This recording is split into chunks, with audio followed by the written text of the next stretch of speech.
सद्गुरुदेव से प्रार्थना कि अपना आशीर्वाद भरा हाथ मेरे मस्तक पर रखें और माँ सरस्वती जी से निवेदन कि मेरे कंठ में विराजित हों ताकि मैं श्रीमद् भगवद गीता पाठ उचित उच्चारण के साथ कर सकूं।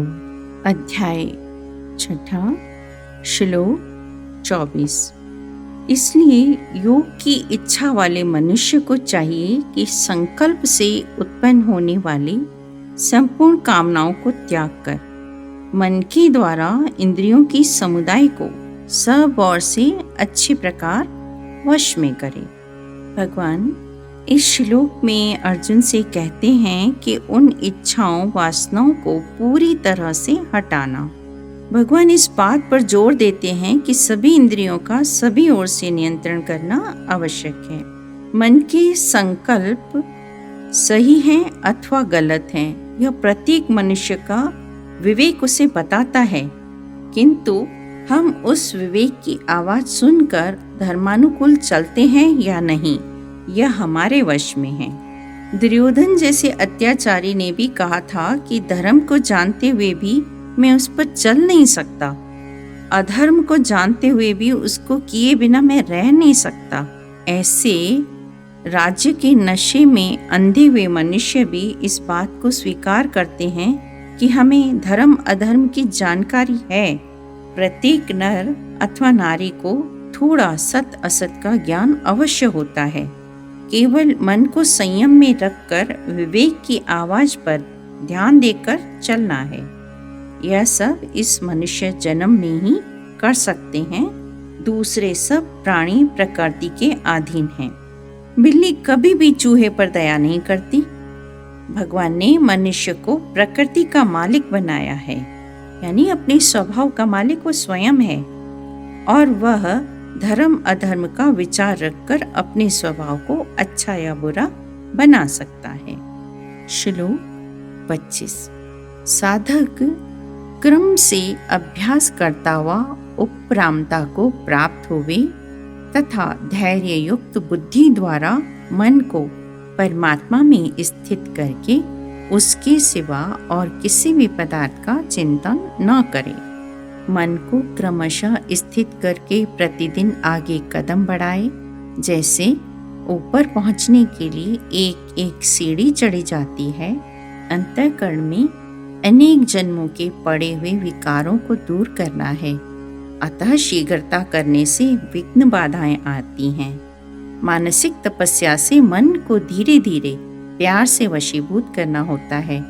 संसार से विरक्त होकर मन को योग में लगाना है। गृहस्थी में रहकर भी मानसिक तपस्या कर सकते हैं। अतः एक आत्मा में ही मन को स्थिर करना है। चिंताएं करना व्यर्थ है, क्योंकि प्रारब्ध अनुसार जो पदार्थ मिलने होंगे वे अवश्य मिलेंगे। चिंता करने से वे ज्यादा नहीं मिलेंगे। इसलिए भगवान इस श्लोक में चिंता को त्याग कर वैराग्य वृत्ति धारण करने की शिक्षा देते हैं। श्लोक 26 और 27। जिसका मन वश में नहीं हुआ उसको चाहिए कि वह स्थिर न रहने वाले मन जिस कारण से सांसारिक पदार्थों में विचरता है उससे रोककर बारंबार अपनी आत्मा में ही स्थिर करे, रोके, संयमित करे। क्योंकि जिसका मन भली प्रकार शांत है, जो पाप से रहित है, जिसका रजोगुण शांत हो गया है, ऐसे इस सच्चिदानंद ब्रह्म के साथ एक ही भाव हुए योगी को उत्तम आनंद प्राप्त होता है। इस श्लोक में भगवान अर्जुन से मन को वशीभूत करने के ढंग का वर्णन करते हैं। जैसे कोई बैल वश में न आकर बाहर भागता रहता है तो बार बार उसे पकड़कर उसके स्थान पर लाया जाता है, उसी प्रकार मन जब आत्मा को छोड़कर विषयों के पीछे भागे तब उसे वहां से हटाकर आत्मा की ओर लाना चाहिए। जैसे यदि बैल को अच्छा खाना, घास, गुड़ आदि देते रहेंगे तो वह अपना स्थान छोड़कर बाहर नहीं भटकेगा।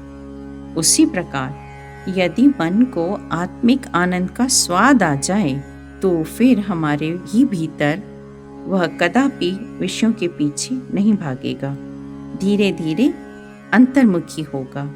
यह सब विवेक और वैराग्य से होगा, जो संतों के संग से ही प्राप्त होता है। योग करते समय कुछ दोष उत्पन्न होते हैं। खाने का भी बहुत प्रभाव पड़ता है। रात को गर्म और भारी खाना खाने से योग के समय नींद आएगी, क्योंकि उससे गर्मी पैदा होगी और योगाभ्यास से पहले ही गर्मी पैदा होती है। यदि खाना भी गर्म होगा तो समाधि नहीं लग सकेगी। नेत्रों में जो जीव कला है वह जाकर हृदय में स्थित होगी और नींद आने लगेगी। दूसरे 4 दोष भी योगाभ्यास या भजन ध्यान के समय आते हैं। ये 4 दोष हैं। पहला प्रमाण दोष, दूसरा विपर्यय दोष, तीसरा है देहाध्यास, चौथा है व्याकुलता दोष अथवा सांसारिक पदार्थों को इकट्ठे करने की चाह।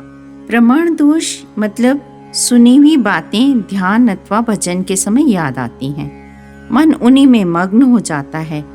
हाथ में माला होते हुए भी मन कहीं भटकता रहता है। दूसरा है विपर्यय दोष, यानी मन की शंकाओं के कारण डर होना और बात को उल्टा समझना। वास्तव में डर का कोई कारण न होते हुए भी डरना। तीसरा है देहाध्यास। इसका मतलब है योग में बैठने पर शरीर की छोटे मोटे दुख याद आ जाते हैं। किसी अंग में खुजली होगी तो किसी में दर्द, किंतु उन सब को ध्यान में नहीं लाना चाहिए। ऐसा समझना चाहिए कि मैं शरीर हूं ही नहीं। ऐसा करने से देहाध्यास दूर होता है। चौथा है व्याकुलता दोष, यानी मन की व्याकुलता से बहुत दोष उत्पन्न होते हैं। किसी को सुखी देखकर मन में विचार आता है कि हम भी ऐसे सुखी हों। किसी के सुंदर वस्त्र, गहने और पदार्थ देखकर मन में चाह होती है कि हमारे पास भी ऐसे हों। इस दोष के कारण ही मनुष्य दुख सुख में समान नहीं रह पाता।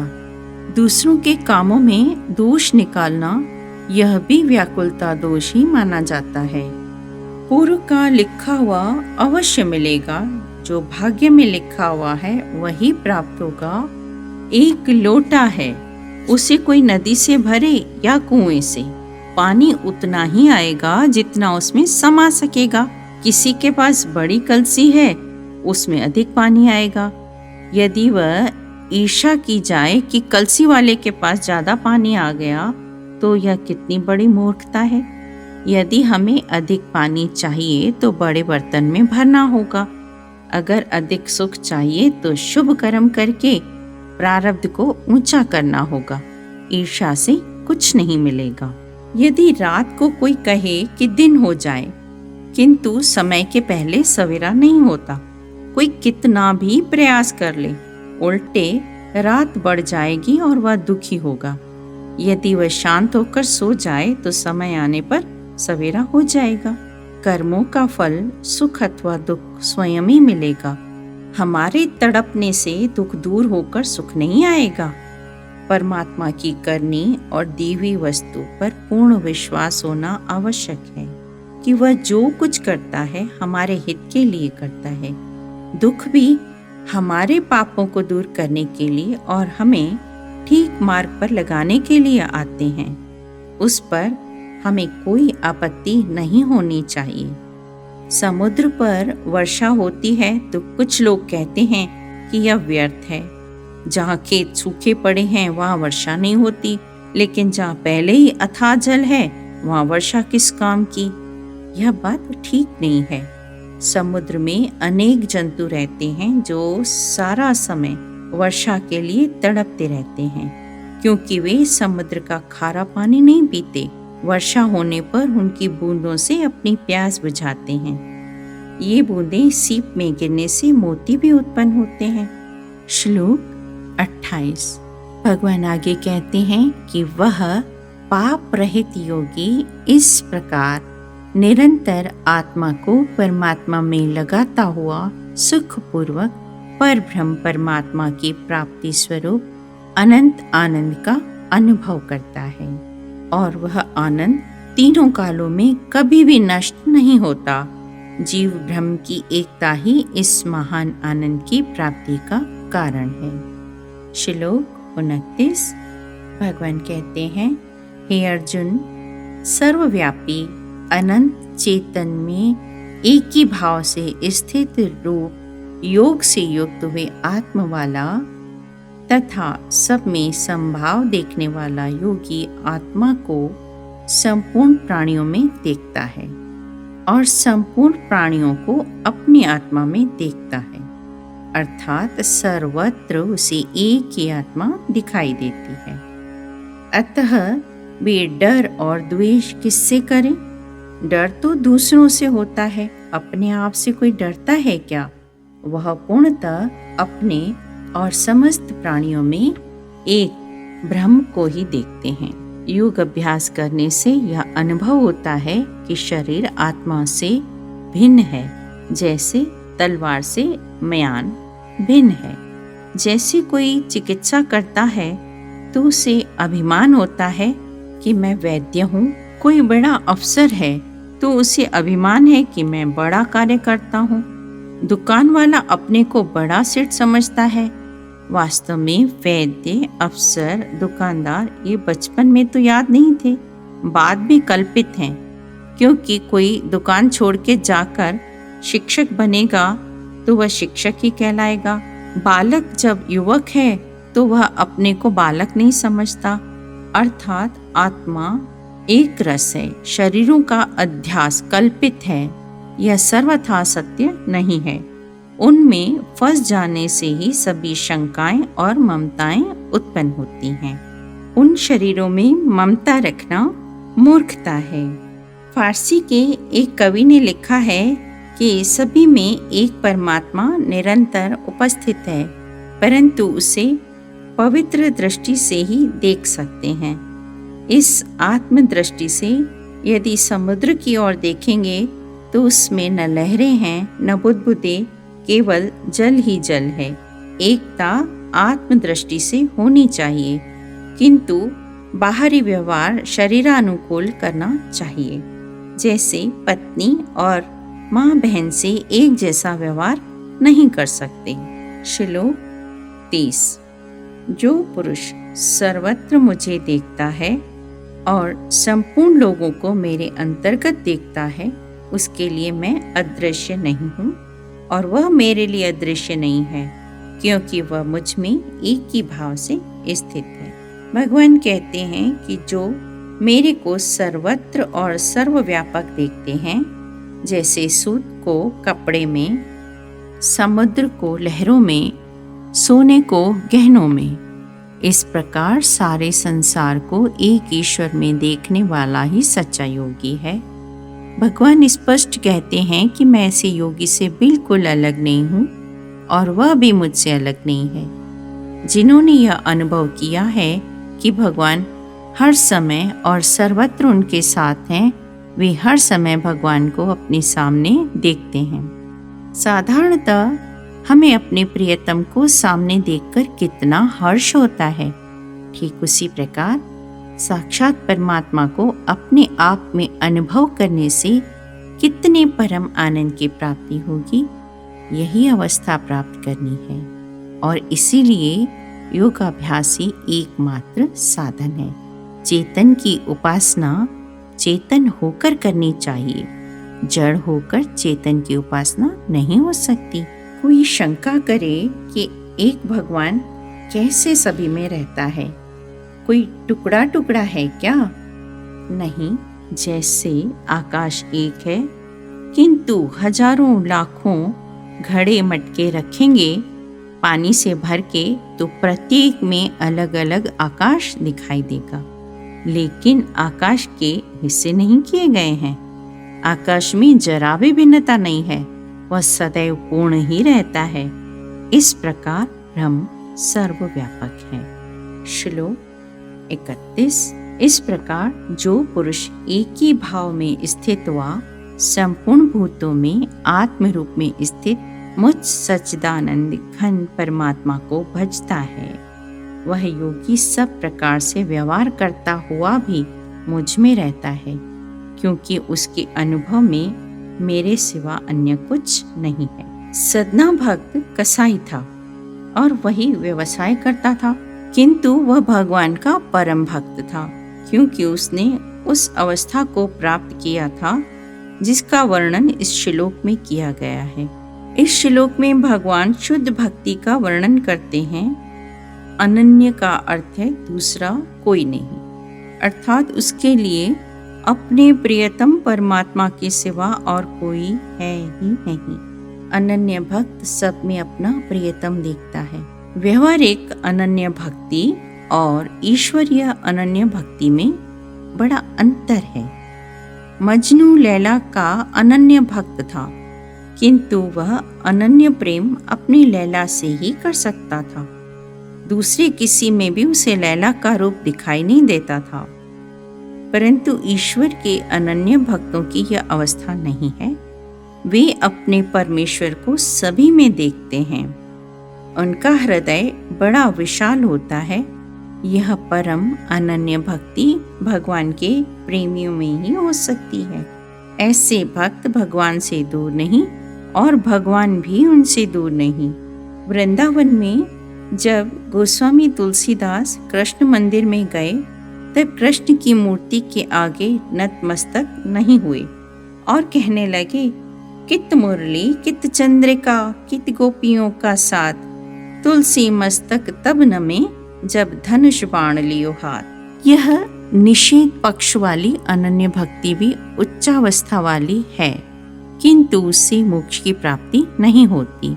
आरंभ में चाहे निषेध पक्ष वाली भक्ति हो, किंतु अंत में ऊंची अवस्था पर पहुंचना चाहिए।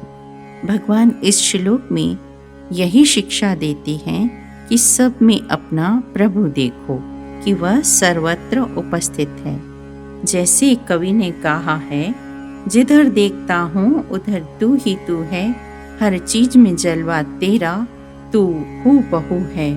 जिनकी वृत्ति स्थिर है वे सभी में ईश्वरीय प्रकाश देखते हैं।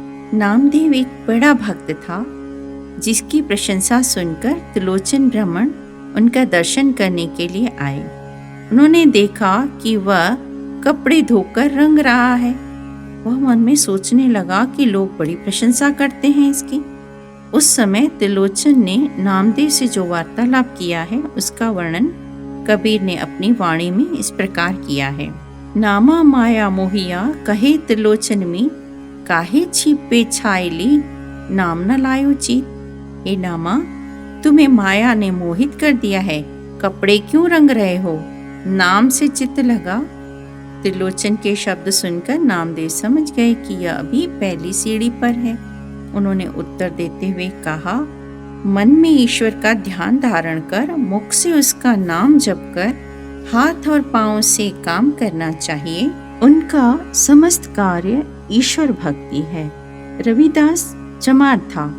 एक दिन चमड़ा धोकर रंग रहा था। इतने में उसका एक प्रेमी नवाब उनके पास आया और आकर कहा, मुझे भी ईश्वरीय अमृत पिलाइए। वह वर्षों से रविदास से अमृत मांग रहा था, लेकिन वह उसे आश्वासन देते थे कि उस दिन नवाब ने फिर से कहा तो रविदास ने आत्मविभोर होकर उनसे कहा कि जीवन जल तुम्हें चाहिए तो मुट्ठी खोलो। जैसे ही उसने हाथ खोला, रविदास ने वही चमड़े वाला पानी मुट्ठी भरकर उसे पीने के लिए दे दिया। नवाब ने पानी तो लिया, लेकिन मन में शंका उत्पन्न हुई कि यह कैसा जीवन जल है, इससे तो दुर्गंध आती है। पानी पीने के बहाने से दूसरी ओर से मुख करके उसने सारा जल अपनी बाह में गिरा दिया। नवाब को क्या पता था कि भगवान श्री कृष्ण से उस समय रविदास होली खेल रहे थे और वह चाम वाला पानी भगवान का चरणामृत था। नवाब ने घर जाकर अपनी कमीज एक दासी को धोने के लिए दी। उसने वह धो तो ली, किंतु रंग उतरता ही नहीं था। इसलिए वह मुख में डालकर चूसने लगी ताकि उसका रंग निकल जाए। जैसे ही वह चूस रही थी, वैसे ही उसके अंतःकरण में प्रकाश हो रहा था। उस कमीज की बाह का उतरा हुआ रंग उसके मन पर चढ़ गया। हृदय के द्वार खुले और मुख चमकने लगा और वह अनेक दृश्य देखने लगी। जब दासी नवाब के पास कमीज देने के लिए गई तब उसकी मुख मुद्रा देखकर नवाब ने उससे प्रसन्नता का कारण पूछा। कारण पूछते हुए कहा कि क्या तुम्हें कोई खजाना प्राप्त हुआ है? उत्तर देते हुए उस दासी ने कहा, स्वामी जी, यह कमीज धोने से रंग नहीं उतरता था तो मैं इसे चूसने लगी। उसके चूसने से हृदय में अनोखा प्रकाश होने लगा। नवाब को बड़ा पश्चाताप हुआ। वह फिर रविदास के पास गए, किंतु रविदास ने उनसे कहा कि अब तो समय बीत चुका। ओम नमो भगवते वासुदेवाय।